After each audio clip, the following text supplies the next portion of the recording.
Hola a todos, hoy vamos a comenzar la lección 11 de la asignatura Matemática Discreta del grado en Matemáticas de la UNED, en la cual vamos a centrarnos en el teorema del binomio y el principio de inclusión-exclusión. Vamos a tener dos partes en esta lección 11.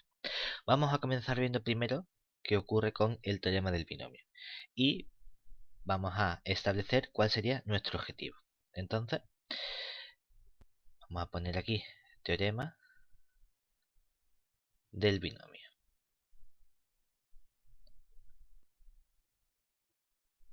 Porque vamos a tener un objetivo muy claro en una primera parte. Y es que nuestro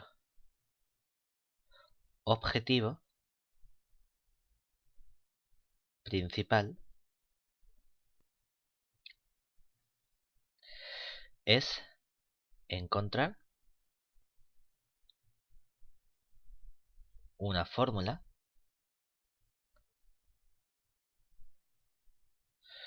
o una expresión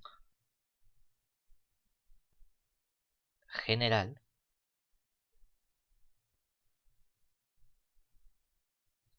para los términos o coeficientes de desarrollo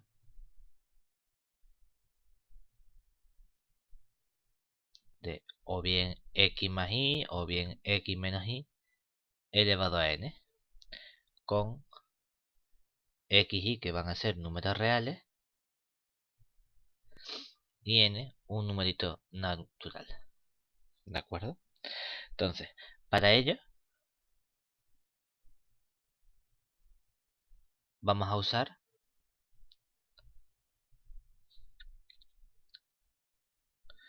una serie de resultados previos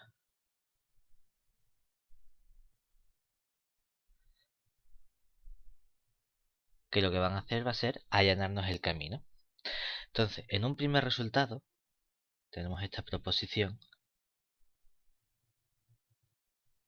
que nos va a permitir trabajar con relaciones con números combinatorios. Entonces, sean k y n números naturales, exigimos que 0 sea menor o igual que k, menor o igual que n. Entonces, se verifica,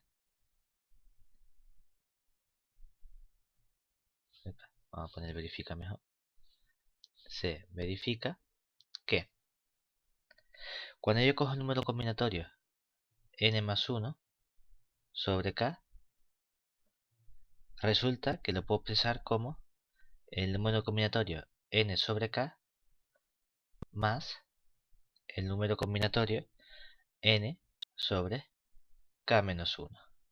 ¿De acuerdo? Hay una relación. Como consecuencia de esta proposición, tenemos un corolario, que es lo que se conoce como la fórmula de Pascal.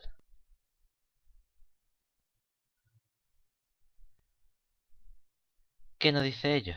Nos dice que, bueno, del mismo modo, es decir, sean k y n pertenecientes a n, solo que ahora exigimos que 1 sea menor o igual que k, menor o igual que n menos 1, entonces se verifica la siguiente relación.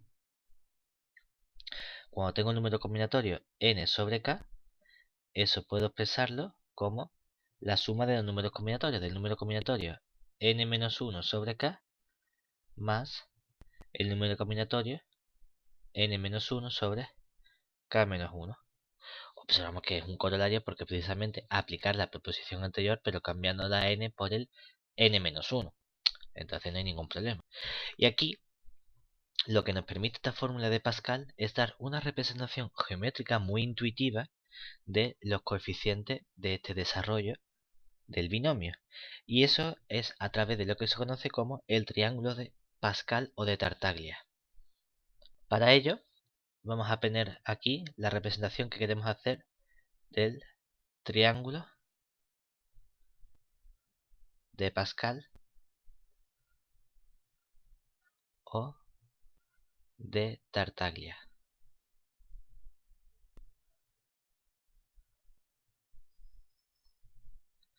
Entonces, gracias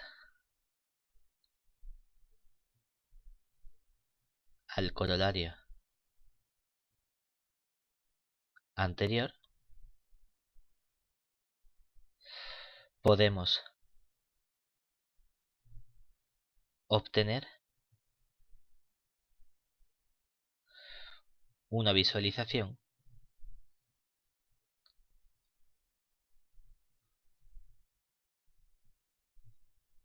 geométrica del valor de los coeficientes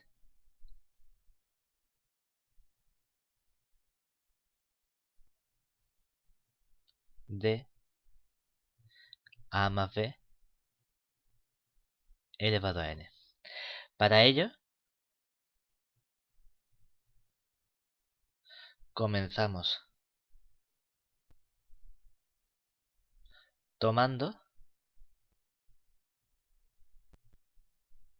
que siempre que tenga un número n sobre 0, eso va a coincidir con n sobre n y va a ser igual a 1 para todo un número natural.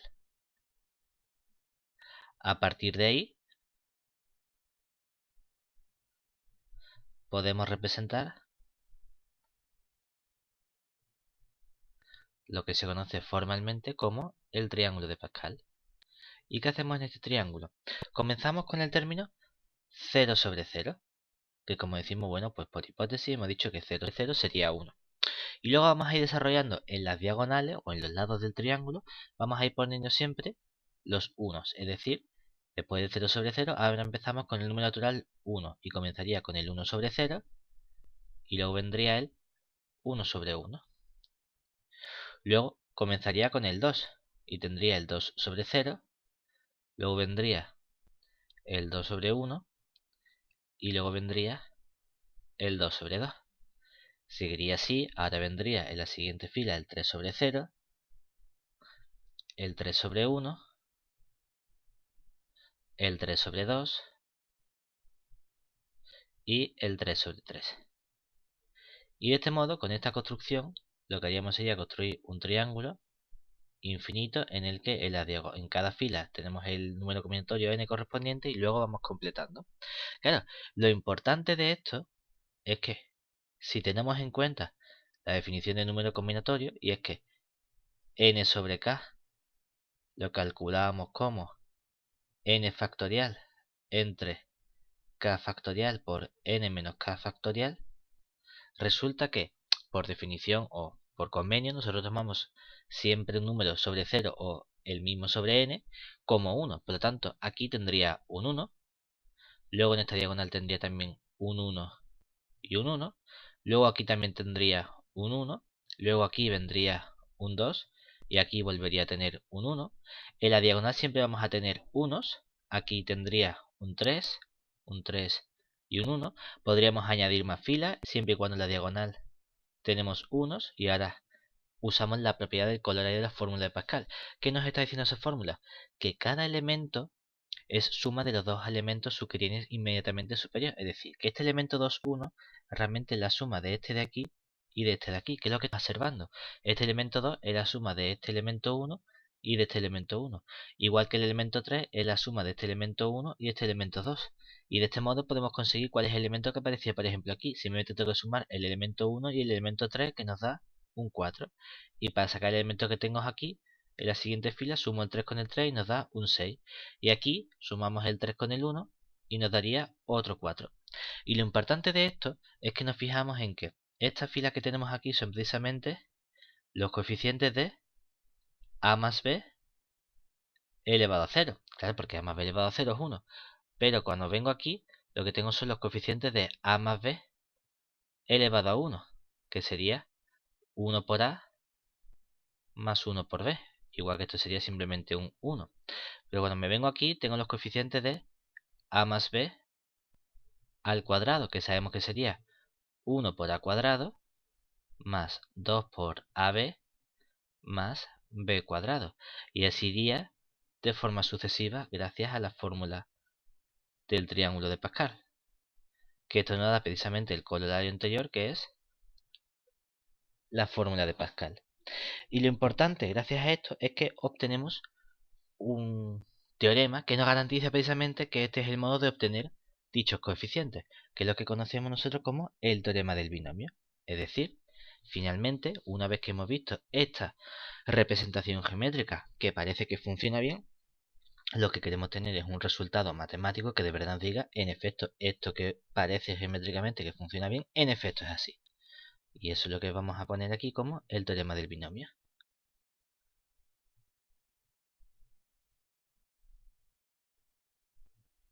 ¿Qué nos dice este teorema? Lo que nos gustaría que ocurriese, es decir, para cada n perteneciente a los naturales y xy perteneciente a R, se verifica que si yo cojo el término x más y elevado a n, eso lo vamos a expresar como el sumatorio desde k igual a 0 hasta n del número combinatorio n sobre k por x elevado a menos k por y elevado a k. ¿De acuerdo? Es decir, el teorema del binomio nos está diciendo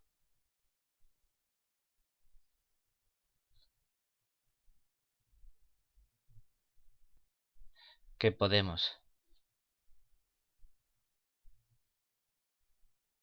expresar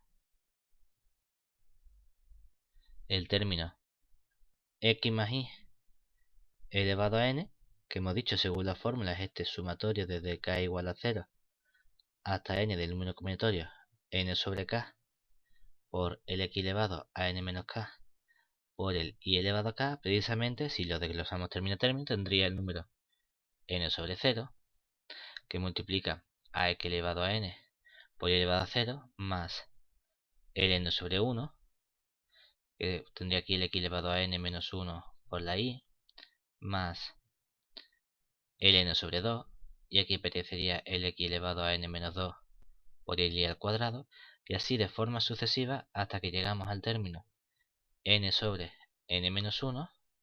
Aquí tendría el x elevado a 1 por el y elevado a n menos 1, y por último el n sobre n, que sería el y elevado a n.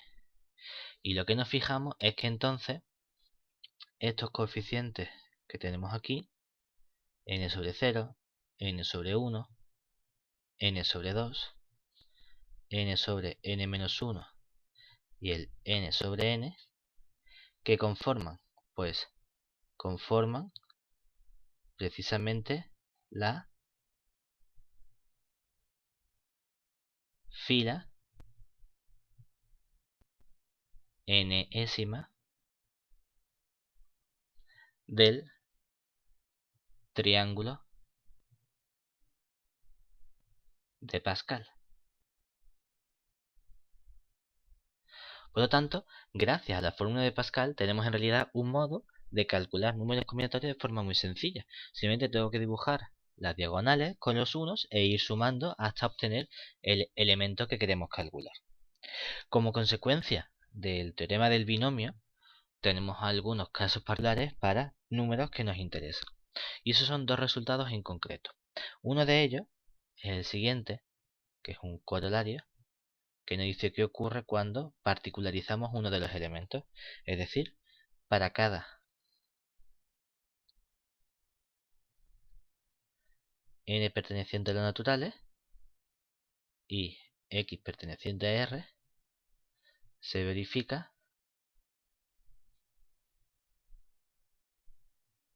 que cuando yo cojo 1 más x elevado a n, puedo expresar esto como el sumatorio desde k igual a 0 hasta n del número combinatorio n sobre k que multiplica a x elevado a k.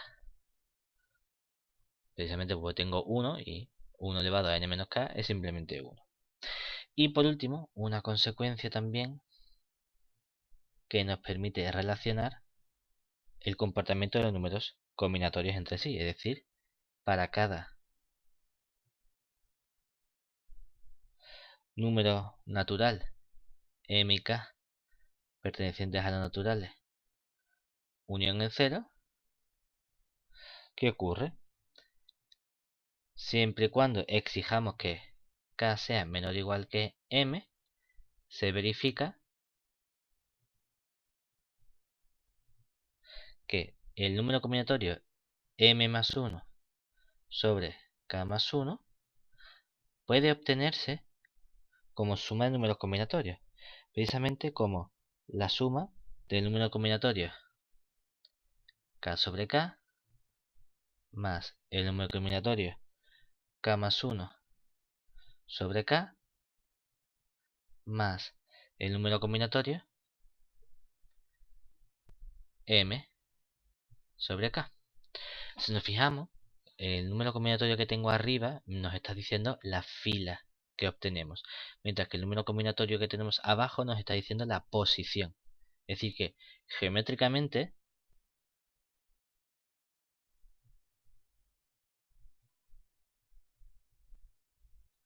podemos interpretarlo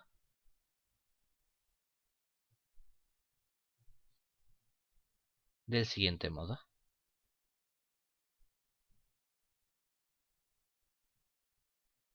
Lo que estamos diciendo es que si colocamos el triángulo de Tartaglia con los unos, 1, 1, 1, 2, 1, 1, 3, 3, 1, 1, 4, 6, 4, 1, y seguimos así, fijémonos por ejemplo en este elemento de aquí, que este elemento va a ser mi elemento m más 1 sobre k más 1, es decir, el elemento m más 1 sobre k más 1.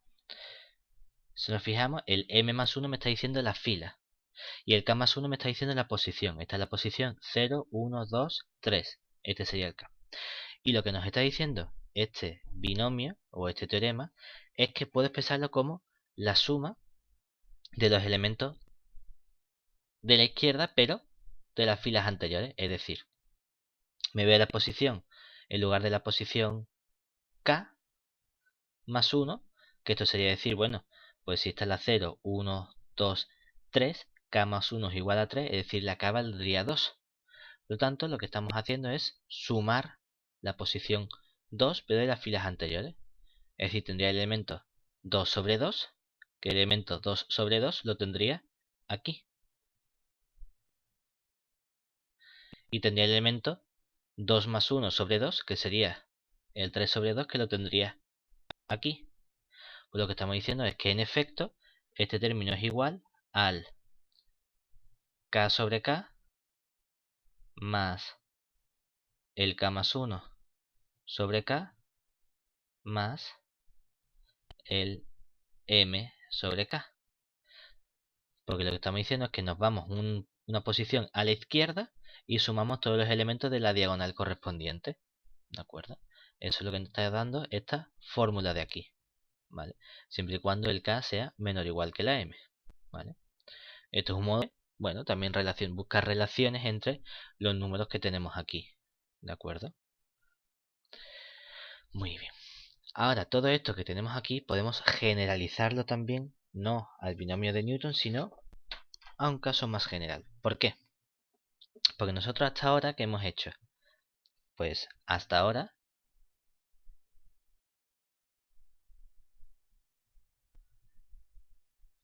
hemos estudiado qué ocurría con los coeficientes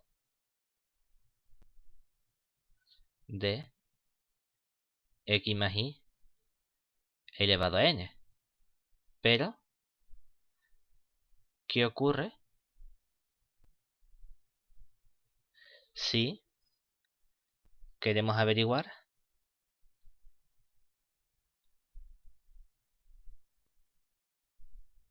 los coeficientes de,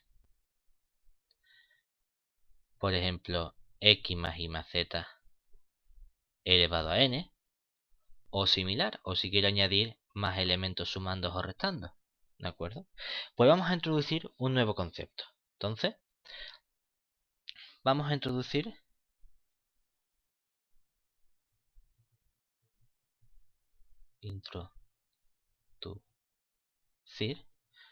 un nuevo concepto que nos va a permitir generalizar la fórmula del binomio de Newton, o del binomio simplemente. ¿De acuerdo? Para ello comenzamos con una definición. Nuestra definición nos dice lo siguiente. ¿Qué tenemos? Bueno, pues sean ahora n, n sub 1, n sub 2, hasta n sub k van a ser k más 1 números enteros positivos.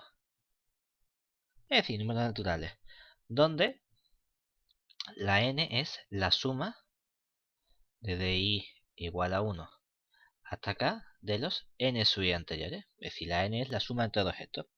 Entonces, se define el coeficiente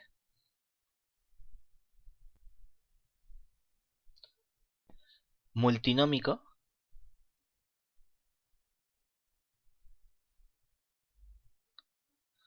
P, y la notación es P sub n, n1, n2, n sub k, como normalmente solemos escribir P, n sub 1, n sub 2, hasta el n sub k, o hay veces que lo escribimos en forma combinatoria como arriba tengo un n y abajo tengo el n1, n2 hasta n sub k, y esto es únicamente notación, no significa nada, simplemente que alguien lo escribe de un modo o de otro,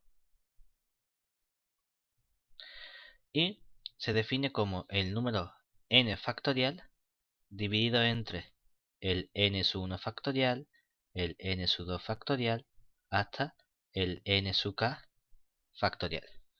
Este número de aquí, que es simplemente un factorial entre otros factoriales, es lo que llamamos el coeficiente multinómico. ¿Y qué es lo interesante? Lo interesante es que tenemos un resultado que nos dice qué información nos está dando este coeficiente multinómico exactamente, que es el siguiente teorema. Teorema: dados n objetos de k tipos, donde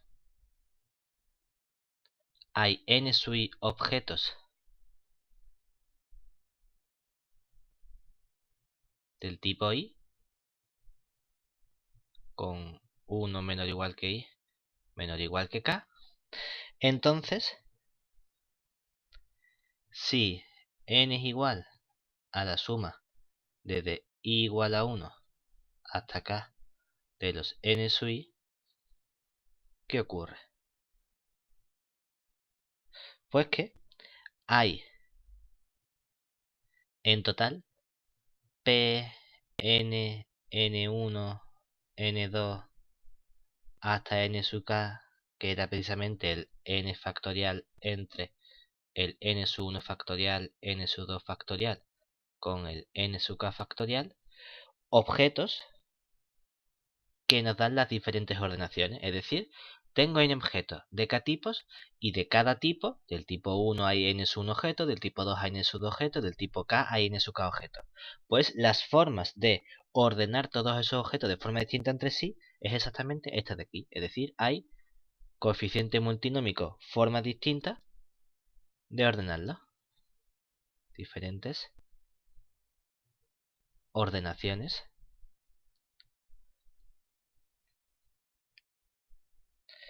de dichos objetos.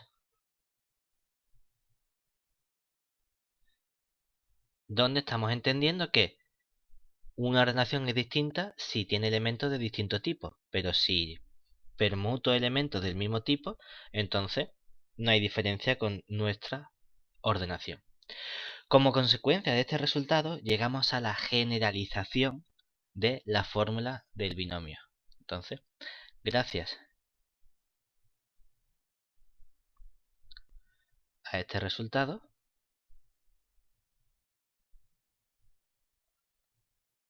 somos capaces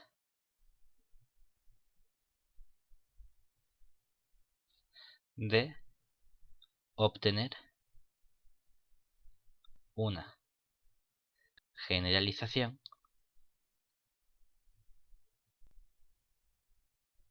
para la fórmula del binomio,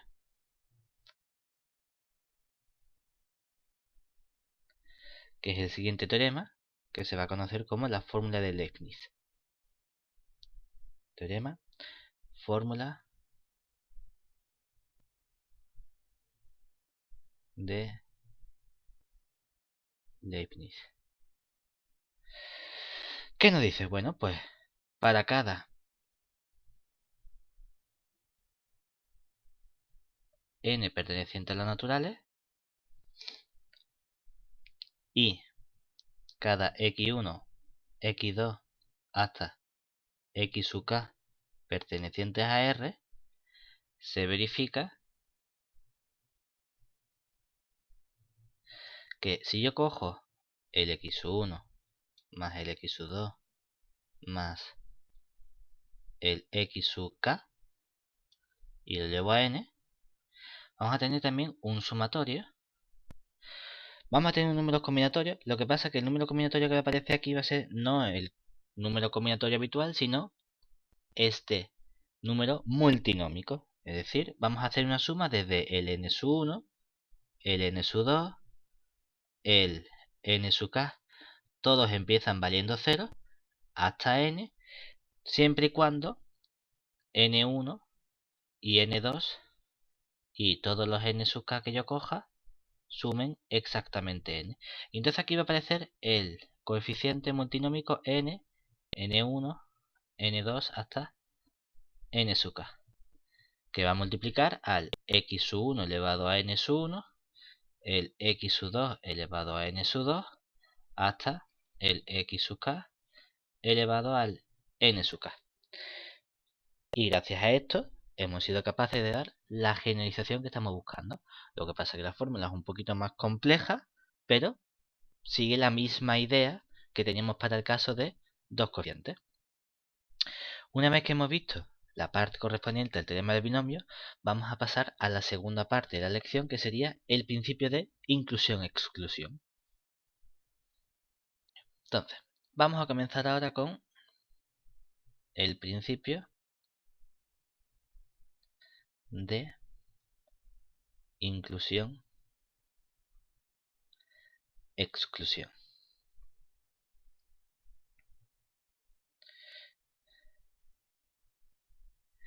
¿Y cuál va a ser nuestro objetivo ahora? Nuestro objetivo es estudiar una herramienta, que he dicho al principio, que nos permite trabajar de forma muy potente con teoría de conjuntos. Entonces vamos a introducir las herramientas que nos hacen falta. Es decir, sea S un conjunto no vacío y exigimos que sea finito, que tenga una cantidad finita de elementos, y sean P sub 1, P sub 2, hasta P sub n, propiedades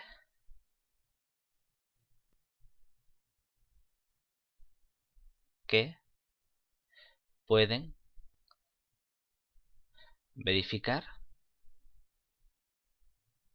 los elementos del conjunto S. Entonces, vamos a llamar,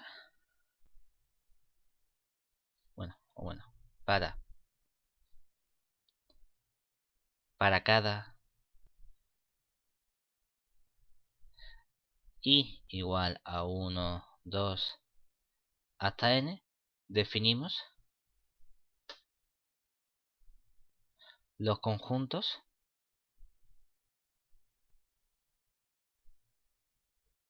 S sub i. ¿Quiénes son esos conjuntos S sub i? Son precisamente los elementos X del conjunto S, tales que X verifica la propiedad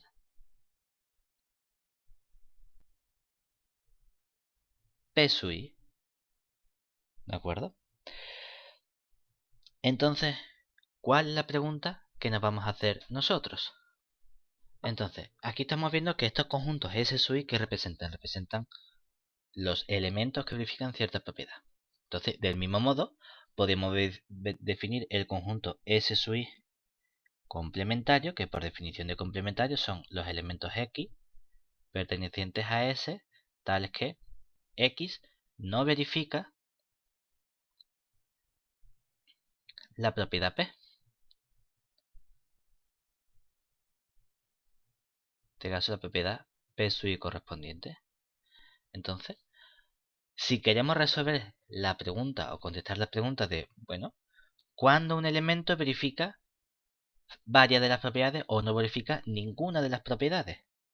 Entonces queremos estudiar cuántos elementos puede tener ese posible conjunto. Entonces, podemos contestar a la pregunta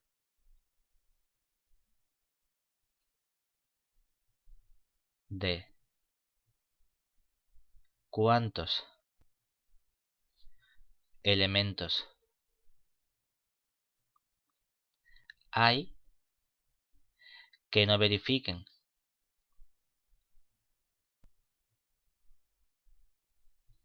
ninguna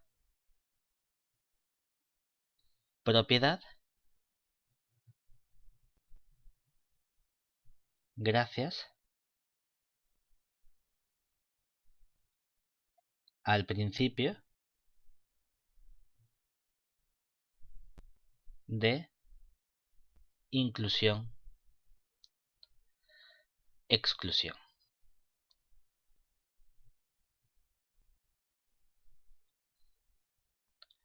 Entonces, ¿qué nos va a decir este principio? Nos da el siguiente resultado. Teorema,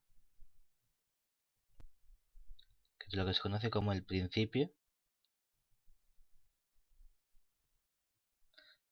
de inclusión-exclusión.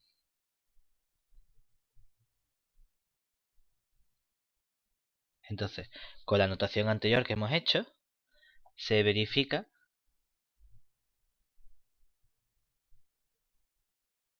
que el conjunto SI complementario es el conjunto de elementos que no verifican la propiedad P sub i. Por lo tanto, si yo cojo la intersección desde i igual a 1 hasta n de los conjuntos S sub i complementarios, esto me da los elementos, como una intersección, son los elementos que no verifican P sub 1 y los elementos que no verifican P sub 2 y los elementos que no verifican P sub 3 y los que no verifican P sub n, es decir, este es el conjunto formado por todos los elementos que no verifican ninguna de las propiedades P sub i anteriores. si queremos estudiar cuántos elementos tiene dicho conjunto, lo que tenemos que hacer es tomar el cardinal de dicho conjunto, ¿de acuerdo? Y el principio de inclusión nos da una fórmula para esto. Nos dice, pues mira, formalmente aquí aparece un sumatorio de un subconjunto J contenido en el conjunto de los 1, 2 hasta n. Aquí aparece el menos 1 elevado a j. Y aquí escribimos, al cardinal de j. Y aquí escribimos el cardinal de la intersección para j perteneciente a dicho subconjunto j mayúscula de los s sub j. Claro, esta fórmula parece un poco complicada, pero lo que nos está diciendo es que, en realidad, ¿qué estamos diciendo? Mira, cuando j es el conjunto formado por el 0, es decir, si no tuviese elementos, claro, entonces no hay ninguna combinación que tomar. ¿Y entonces qué pasa? Si tengo una intersección, en realidad es que tengo todos los elementos simplemente. Es decir, aparece aquí el cardinal de el conjunto S. Son todos los elementos. Pues a todos los elementos, ahora, cuando J sea un subconjunto formado por un elemento, el cardinal de J sería 1, entonces aparecería menos 1 elevado a 1, que sería menos. Es decir, resto la suma, como el J solo tiene un elemento, ¿cuáles pueden ser? Pues desde el J igual a 1 hasta el n de el cardinal, si hay una intersección y solamente tiene elementos, son los conjuntos S sub J. Luego, cuando J sea un subconjunto formado por dos elementos, claro, el cardinal va a ser 2 y menos 1 elevado a 2 va a ser un más. Y aquí aparecería la suma de, tendríamos aquí el J sub 1, el J sub 2, igual al 1 hasta el n, y aquí aparece la intersección de los elementos S sub J1 intersección S sub J2. Y así iríamos sumando y restando hasta que llegamos al último elemento, que sería el menos 1 elevado a n, porque cuando cojo todos los elementos solo hay un conjunto que tiene todos los elementos, que es el 1, 2, n, tiene exactamente n elementos, y aquí aparece la intersección del S sub 1 con el S sub 2 hasta el S sub n correspondiente. ¿De acuerdo? Entonces lo que estamos haciendo se llama principio de inclusión y exclusión, porque vamos añadiendo y quitando los elementos. Cojo todos los elementos, le quito aquellos elementos que verifican 1, le sumo los elementos que verifican 2, le resto los que verifican 3, le sumo los que verifican 4, y así vamos de forma sucesiva. Y ese principio de inclusión y exclusión de añado, quito, nos da precisamente la cantidad de elementos que hay, o cómo de grande es el conjunto formado por todos aquellos elementos que no verifican ninguna de las propiedades. ¿De acuerdo?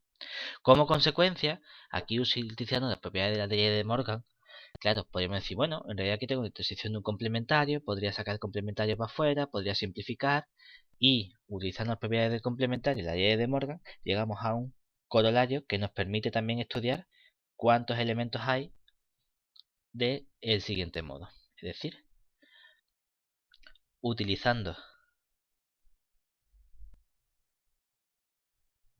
las leyes de De Morgan y las propiedades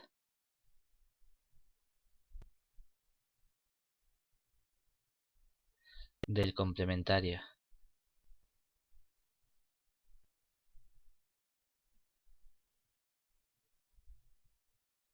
de un conjunto, podemos obtener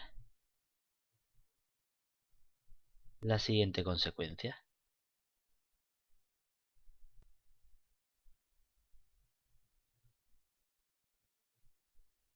Antes, gracias al principio de inclusión-exclusión, hemos dado respuesta a la pregunta de, bueno, ¿cuántos elementos tiene el conjunto formado por aquellos elementos que no verifican ninguna de las propiedades? Y aquí podríamos preguntarnos, bueno, ¿y cuántos hay que verifiquen alguna? Que puede ser que verifiquen una, o que verifiquen dos, o que verifiquen 20, o que verifiquen las que sea. Entonces, el número de elementos del conjunto S que satisfacen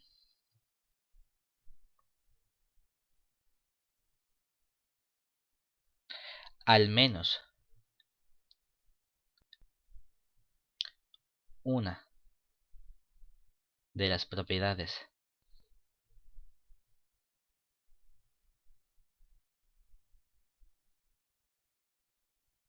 P sub I con igual a 1, 2 hasta n, viene dado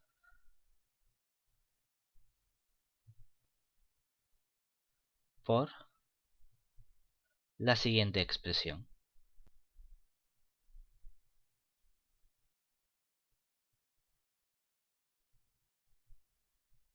En concreto, tenemos, bueno, pues si el conjunto S sub I es el que verifica la propiedad P sub I, la unión desde el I igual a 1 hasta n nos dará la de que puede verificar el 1, o el 2, o el 3, o el n.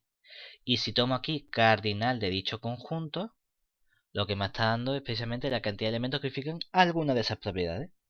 Tengo una fórmula muy similar que cambia un poquito y aquí tenemos el sumatorio del subconjunto J contenido en el conjunto de los 1, 2 hasta n. Aquí exigimos que el cardinal de J sea mayor o igual que 1 y vamos a tener el menos 1 elevado a n menos 1 multiplicado por, bueno, no a n menos 1 sino al cardinal del J menos 1 multiplicado por el cardinal de la intersección para estos J pertenecientes al conjunto J de los conjuntos S sub J. De forma análoga, si lo que hacemos es extender esto, tendríamos primero el sumatorio desde J igual a 1 hasta n del cardinal de los S sub J.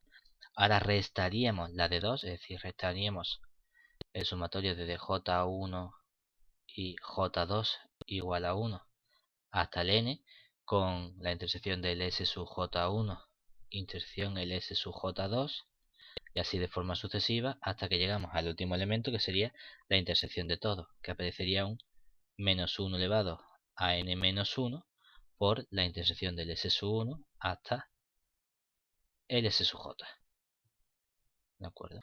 Y igual, gracias al principio de inclusión-exclusión, llegamos a esta consecuencia. Es decir, que con el principio de inclusión-exclusión me sirve para estudiar tanto la cantidad de elementos que no verifican ninguna de las propiedades o la cantidad de elementos que verifican alguna de las propiedades. Con esto terminaríamos la parte teórica y ahora vamos a ver algún ejercicio para tratar de sacar los distintos resultados que hemos visto hasta el momento. Entonces, vamos con el primer ejercicio. En el primer ejercicio nos dicen que utilicemos el teorema del binomio para demostrar esta propiedad de aquí. Para ello decimos, bueno, vamos a ver cómo podemos utilizar el teorema del binomio. Y si nos fijamos, aquí en el elemento P y en el elemento 1 menos P. Entonces, observemos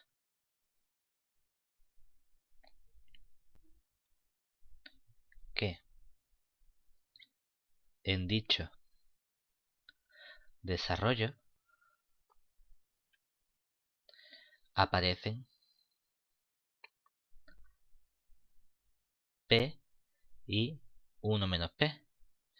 Por lo que, si llamamos X a P e Y, bueno, vamos a llamar mejor X a 1 menos P e Y al número P aplicando la fórmula del binomio obtenemos que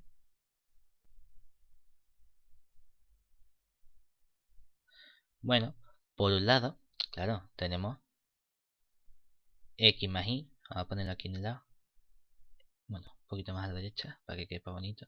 Tenemos aquí el X más Y elevado a n. Pero claro, resulta que x era 1 menos p e y era p. Y todo eso estaba elevado a n. Pero el menos p con el p se me simplifica y aquí me queda 1 elevado a n. Pero 1 elevado a n resulta que siempre es 1. O sea que por lado de esta cuenta vale x más y elevado a n. Pero claro, ahora si aplicamos la fórmula de binomio de Newton, ¿esto qué sería? Sería el sumatorio desde k igual a 0 hasta n del número combinatorio n sobre k por el x elevado a n menos k por la y elevado a k. Que esto lo podríamos desarrollar como n sobre 0 por el x elevado a n más el n sobre 1 por el x elevado a n menos 1 por i más punto suspensivo hasta que llegamos al n sobre el n menos 1 por el x y el i elevado al n menos 1 más por último el n sobre n por el i elevado a n. Pero claro, es que resulta que hemos dicho que la x era 1 menos p y la y era precisamente p. Por lo tanto, aquí nos va a quedar n sobre 0 por el 1 menos p elevado a n. Y aquí nos va a quedar el n sobre 1 por el 1 menos p elevado a n menos 1 por p. Más, llegamos hasta el n sobre el n menos 1 por el 1 menos p elevado a 1 por el p elevado a n menos 1 más el último término que sería el n sobre n por el p elevado a n. Y entonces, ¿qué hemos probado? Hemos probado precisamente que esta suma que tenemos nosotros aquí a la derecha, que la hemos tenido desarrollando el binomio de Newton, coincide precisamente con el término 1. Entonces, este es el modo fácil de, como aplicación del binomio de Newton, obtener el valor de dicho resultado. Y con esto vamos a terminar la lección 11 de la asignatura.